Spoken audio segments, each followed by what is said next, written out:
Thank you, Cheryl. Thank you, Rachel. I'm soaring in on your wings. Focus equals form. So you guys liked Charmaine and Bet's emotions and thoughts. Bet I was re-listening to it and really liked her building block analogy because it hits home for me. So thoughts being a building block and emotions driving that and everything. So they set a great foundation for us to move forward in our series of creation. Have you noticed the theme of creation going through everything we've talked about today?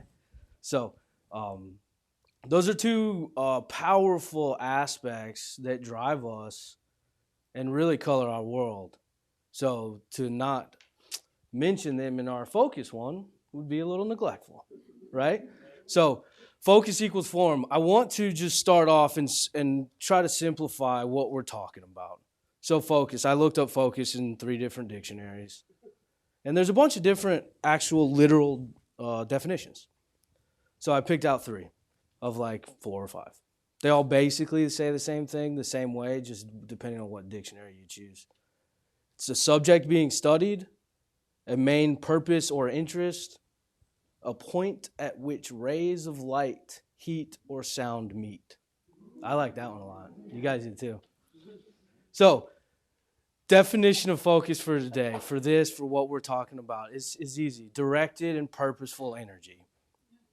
Directed and purposeful energy. A course we're studying, nose to the grindstone thought that a lot of us have on focus, and then the directed heat and light and sound. Purposeful and directed energy. So I think we can get with focus pretty good. So let's use that as we go through today, and I think a lot of this will kind of make a little more sense. Form. When we come into metaphysics and start playing with creation, the first kind of thing we like to do, and we continue to do it, is manifest, right? So we set the foundation and set the intention and do the steps to manifest form from somewhere else, right? So that's manifestation. For us today, I would like to let that be a form of form, but take a step higher and rise above that drawing to and going out and getting something versus a form for your life. So today, focus equals form. Our form would be our individual reality. So if you look at construction, that when you're pouring, everybody familiar with like a concrete slab, the bottom of your floor, if it's not on a basement. Anytime you pour concrete or you make a pot or bronze casting, you create a form.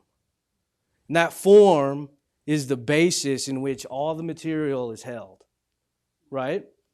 So you're creating this form. So your form can be the driving force which shapes and allows your manifestations to stay in your directed, focused energy correctly. So if you build a form, your manifestations are going to support that. So we want to take away form is matter, but we want to rise above the matter. I can have focus and my form can be my life. My focus of my form can be happiness. Therefore, every piece of matter that flows through that supports my form. So can we take that step up? And then I might lose some people here, but it's me, so I'm just going to say it. And it's Saturday, or it's Sunday, and it's fall, so we know it's football season. So it came to me this morning, if you think about these college programs, right? These college coaches, they create a program that is the form. They create the form for their team. Their team changes on an individual basis every year, but the form does not change. They have to go manifest high school players that will come and be harmonious with their form, their program, but their form does not change. And then those players move on. But everything that comes through the form is supportive of that main directive, that focused energy. And those are things that sustain. Those are things that last. The United States government has a form, whether we like who's in it or who's out of it. Throughout time so far, there has been a form that can be sustained. So I want to look at that as like, man, we could just take it up a little notch. And if we can create our individual reality, if we can say that our individual reality is the form we're looking to create, we can be powerful and we don't have to get lost in the details of what's in our reality. Cheryl can be in my reality, but my form is happiness or love or God or spiritual growth. I'm always going to honor Cheryl no matter what she says to me. If my form is undefined, I may get caught up in what Cheryl says to me because I don't have a defined form and I don't have that focus trying to hold that. Good with me? Okay. So our form as we have it now is colored by thoughts and emotions.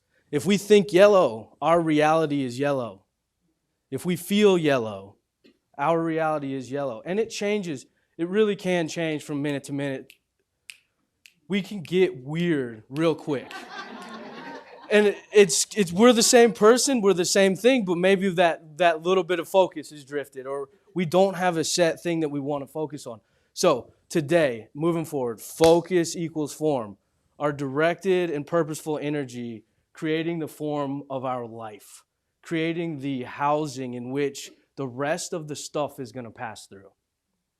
Because it's going to pass through. And then, I can't tell you what you want your form to be, right? And it may change throughout your life what you want your form to be. Right now, mine is happiness. And what a great divine dip. I didn't even know that was in there. I'll never let that one go now because I have been trying to be happy. That's my form in my life. So trying to hold that focus. And what is God? God is happiness. So if that's what you want your form to be, there is a way to allow that form to house everything that can support that. And even if the time it happens in front of you, you don't feel like it's supporting it, it's going to pass through and it's going to eventually support it. You're going to need something from that. There's players that go to these programs that don't work out, get in trouble, can't hack the grades. That doesn't mean they weren't helpful, that somebody didn't learn a lesson, that program didn't find out a greater way to grow. Okay?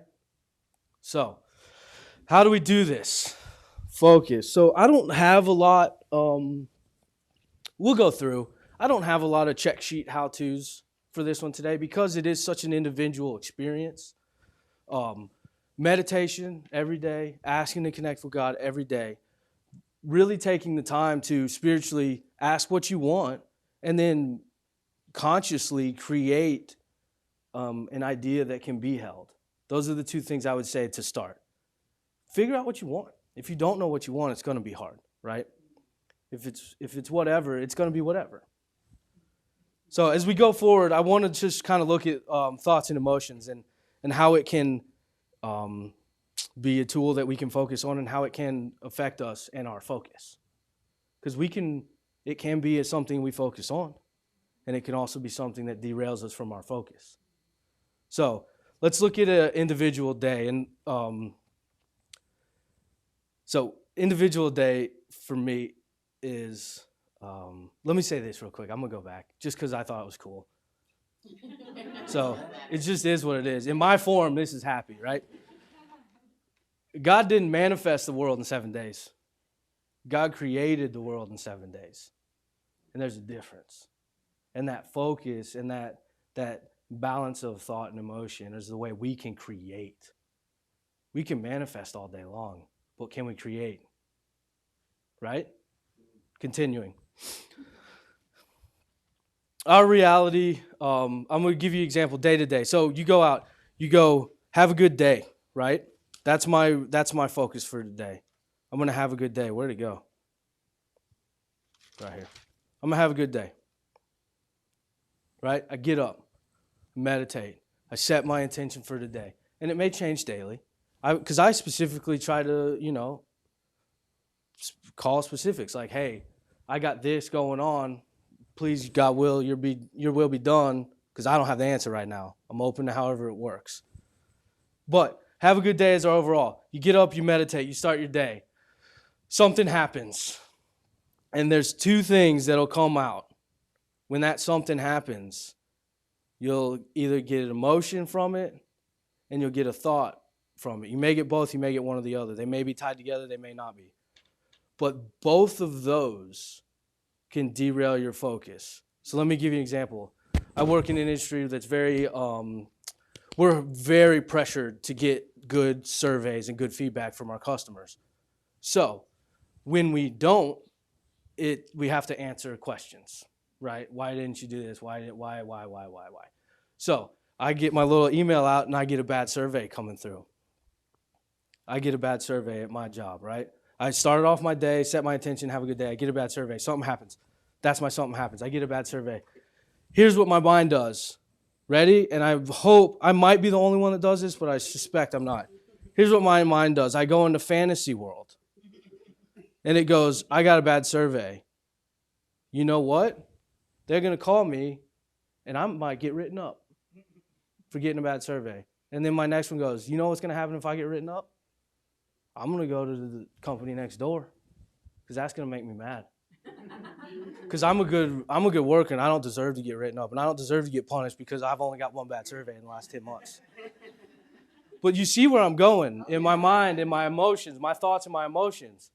My focus was have a good day.